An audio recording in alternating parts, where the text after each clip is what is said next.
Porter témoignage de la foi catholique, de sa beauté, de son rôle dans le salut des âmes est un devoir pour tout fidèle. Bien que l'autorité et la représentation reviennent aux consacrés, tout baptisé doit partager son amour de la saine doctrine, faire connaître l'enseignement des saints et des pères qui l'inspirent dans la voie du Christ Jésus. Le Seigneur nous dit bien de proclamer l'Évangile à toute la création. Mais pour ce faire, la responsabilité principale du catholique est de s'évertuer à montrer l'exemple à ceux qui l'entourent. C'est surtout ainsi qu'il favorise la conversion des hommes. C'est pourquoi il est important de se souvenir de cette parole de Jésus. Comment vas-tu dire à ton frère, laisse-moi ôter la paille de ton œil alors qu'il y a une poutre dans le tien? Hypocrite, ôte d'abord la poutre de ton œil, alors tu verras clair pour ôter la paille de l'œil de ton frère. En effet, pour témoigner de la vérité, il faut la vivre un minimum. Et il est impératif de nourrir ce désir sincère de sanctification et, par la grâce de Dieu, de fournir des efforts en conséquence, de mortifier les désirs de l'ego, de la chair. Saint Paul exhorte, « Vous n'avez pas encore résisté jusqu'au sang dans la lutte contre le péché. » C'est dire à quel point cette lutte est cruciale et sérieuse. C'est toujours contre le péché que nous bataillons, rien d'autre. Et si on ne combat pas en ce sens, comment pourrions-nous être crédibles devant les autres, devant le ciel? Comment serions-nous pris au sérieux devant les légions ténébreuses? Elles se moquent bien des prétentions hypocrites.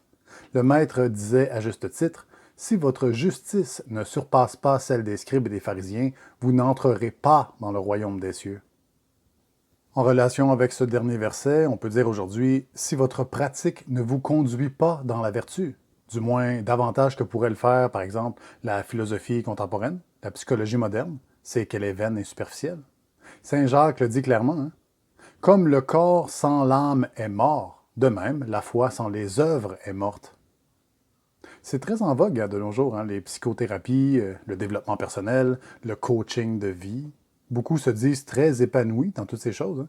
Ils deviennent donc de meilleurs êtres humains. Et on ne parle pas de toutes les doctrines Nouvel Âge, de ces buffets spirituels où on s'engouffre au gré de nos caprices et de toutes les autres religions. En effet, si l'enseignement du Christ ne mène pas un homme à une sainteté plus grande, plus véritable que tous ces autres courants, c'est qu'il y a un problème. Quelque chose lui échappe. Certainement, il ne vit pas pleinement ni en esprit ni en vérité. Le royaume de Dieu et sa justice sont encore bien loin de lui pour le moment. C'est important de consulter de bons pasteurs, fidèles à la doctrine, et de s'entourer de frères et de sœurs fervents, pieux, qui aspirent au vrai et non au faux semblant. Quoi qu'il en soit, le vrai fidèle cherche profondément à se renouveler par une transformation spirituelle de son jugement et revêtir l'homme nouveau qui a été créé selon Dieu dans la justice et la sainteté de la vérité. L'homme nouveau est un temple pour l'Esprit Saint. Il produit du fruit en quantité, comme son divin maître dont il imite la conduite. Au meilleur de leur capacité, les élus du Seigneur donnent du fruit en montant et en se développant, et ils produisent l'un 30, l'autre 60, l'autre 100. Évidemment, on produit toujours selon les grâces que Dieu veut bien nous accorder et suivant les croix qu'il nous demande de porter. Apportez tous vos soins pour unir à votre foi la vertu, à la vertu le discernement, au discernement la tempérance, à la tempérance la patience, à la patience la piété, à la piété l'amour fraternel, à l'amour fraternel la charité. Et justement, lorsqu'on parle de la Sainte Croix, il faut en comprendre sa signification profonde. Souvent, on l'associe seulement aux souffrances, aux peines, aux sacrifices. Et bien qu'il soit vrai que la croix implique des épreuves, des tribulations, c'est seulement en raison du péché originel. Le monde et la chair sont soumis à une loi de mort, et bien que le Seigneur Jésus-Christ nous ait rachetés au prix fort de son précieux sang, nous subissons quand même les peines de cette première désobéissance. Grâce soit à Dieu par Jésus-Christ notre Seigneur. C'est donc bien moi qui, par la raison, sers une loi de Dieu et par la chair une loi de péché. Vous voyez, il existe cette contradiction en nous et voilà ce qui engendre toutes les difficultés. Quand Dieu a créé les anges, il leur a donné une fonction, un rôle. De même, lorsqu'il nous a créés, il a dit « Yahvé Dieu prit l'homme et l'établit dans le jardin d'Éden pour le cultiver et le garder. » Nous avions une fonction aussi, cultiver et garder le jardin. Soyez féconds, multipliez, emplissez la terre et soumettez-la, dominez sur les poissons de la mer, les oiseaux du ciel et tous les animaux qui rampent sur la terre. À la lumière de ceci, on comprend qu'essentiellement la croix que le Seigneur nous donne représente une responsabilité dans l'ordre de sa création, une participation active dans ses desseins glorieux. C'est un honneur en réalité de le servir. Porter la croix signifie simplement d'accomplir la volonté de Dieu, lui obéir dans un amour parfait, en pleine communion. Si c'est devenu pénible et éprouvant, c'est parce que notre chair se rebelle, le monde se révolte, l'ego refuse. Séduit par Lucifer, il s'écrit non serviam et en conséquence, son amour, au lieu de le donner à Dieu, il le détourne sur lui-même et sur ce que le monde peut lui procurer comme jouissance. Ainsi, la souffrance découle d'une résistance charnelle et mondaine à notre responsabilité au Père éternel. Si vous étiez du monde, le monde aimerait son bien. Mais parce que vous n'êtes pas du monde, puisque mon choix vous a tiré du monde, pour cette raison, le monde vous hait. Dieu nous aime et il veut être aimé, mais l'amour est libre, il ne peut se contraindre. Rappelez-vous cette fameuse parole de Jésus. Simon, fils de Jean, m'aimes-tu? Et il lui dit, Seigneur, vous savez tout, vous savez bien que je vous aime. Jésus lui dit, paie mes brebis. Voyez d'abord une déclaration d'amour, de loyauté, et ensuite une responsabilité confiée, une croix. Et si le chef des apôtres a eu à souffrir le martyre, c'est en raison de la haine du monde. Et à tous, Dieu pose cette même question. Mon enfant, m'aimes-tu? Si oui, fais ce que je te dis, et je te ferai héritier de mon royaume. Sainte Thérèse de Lisieux illustre bien le propos ici. Le bon Dieu ne demande pas de grandes actions, mais seulement de l'amour envers lui. Ma mission, moi, je l'ai trouvée. Ma mission, c'est de faire aimer le bon Dieu, de faire aimer le bon Dieu comme je l'aime, de donner à d'autres âmes mes désirs, mes souffrances, mes privations. C'est la croix que le bon Dieu me donne à porter, la croix qu'il a donnée à toutes les âmes qui l'aiment. Effectivement, quand on est catholique, c'est la croix que nous avons à porter. C'est notre responsabilité, notre devoir. Ce n'est pas seulement notre propre salut, mais celui de la multitude qui est affectée par notre vocation et les œuvres qui en découlent. Le père à Tisbonne disait « On ne se sauve pas seul quand on se sauve, pas davantage qu'on se perd seul quand on se perd.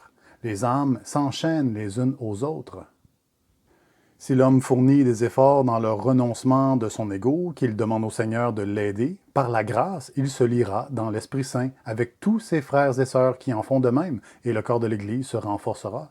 Chacun de ses membres en bénéficiera.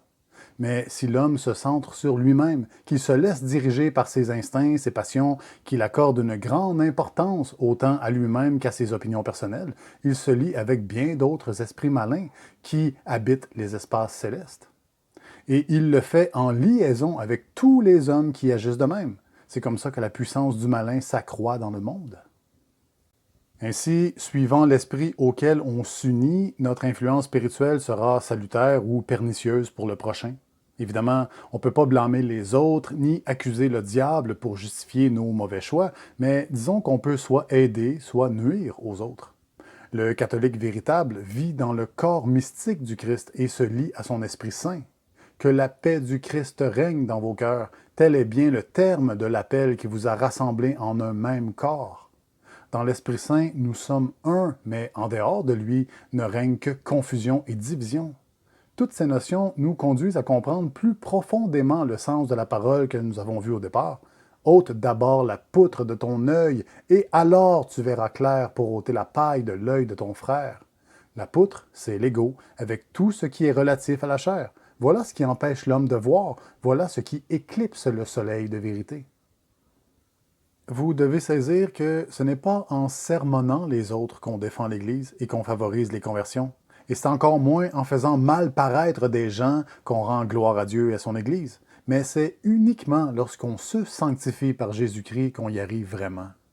Cherchez d'abord le royaume de Dieu et sa justice, et tout le reste sera donné par surcroît.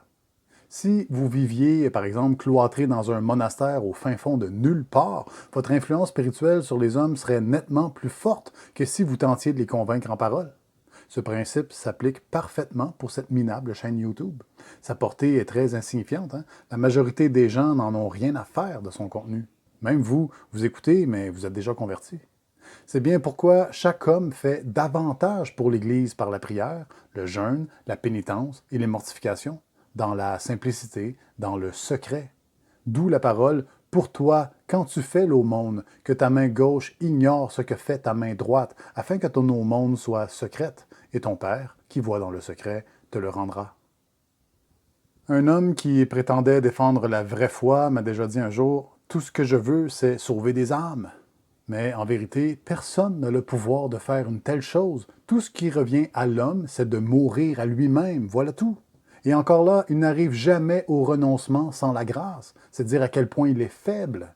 C'est seulement ensuite, quand l'homme s'est abaissé au plus bas, dans une profonde humilité, que Dieu peut sauver des âmes par lui. Quand on pratique en vérité, on ne désire rien, mis à part l'anéantissement de notre propre volonté pour la glorification de celle du Seigneur.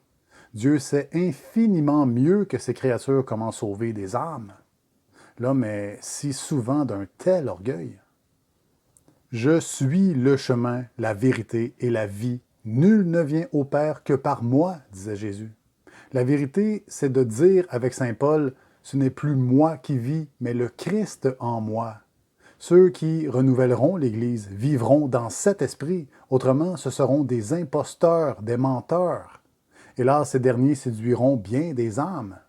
Puissiez-vous être préservés de l'influence luciférienne et conduits dans l'Esprit de Dieu, dont les fruits sont la charité, la joie, la paix, la longanimité, la serviabilité, la bonté, la confiance dans les autres, la douceur, la maîtrise de soi. Le prince des apôtres aussi souhaite que chacun mette au service de ses frères les dons qu'il a reçus du souverain, afin que tous concourent à faire prévaloir l'Esprit de Dieu en toutes choses. Si quelqu'un parle, que ce soit comme les paroles de Dieu. Si quelqu'un exerce une fonction, que ce soit comme par un mandat reçu de Dieu, afin qu'en tout Dieu soit glorifié par Jésus-Christ, à qui sont la gloire et la puissance pour des siècles et des siècles. Amen. Et si vous avez à souffrir en ce monde parce que vous assumez vos responsabilités devant Dieu, eh bien, souffrez comme un membre de Jésus-Christ. Ainsi, vous rendrez votre mission sainte pour vous-même, salutaire pour les autres et glorieuse pour Dieu. Que Dieu vous bénisse tous.